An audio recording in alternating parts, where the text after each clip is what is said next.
Okay, so let me ask you a question. There's this big boulder and you have to move it.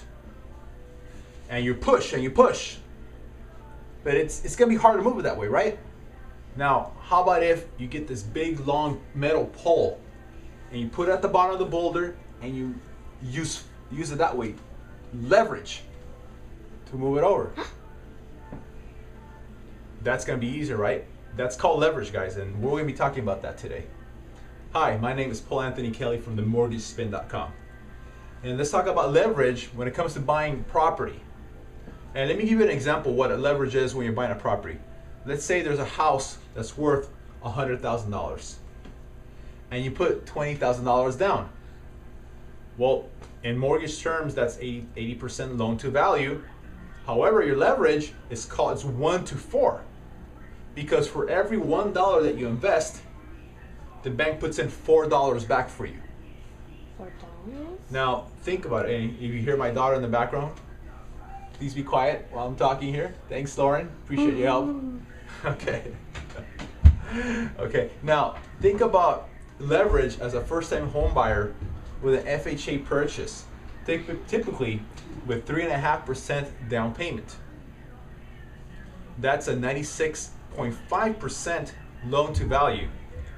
And your leverage here is an incredible 27.5, a little bit over 27.5 to 1. What a great opportunity to use leverage in your benefit when you're buying a house, or even 2, 3, or 4 units. Now, leverage also exists in business when you want to do a business deal. You know, maybe you go to an SBA loan, you get an SBA loan to do a business, you start a business. However, your leverage is not going to be as high as when you're doing a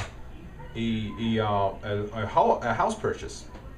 For example, most SBA loans are going to be five years and then it's due.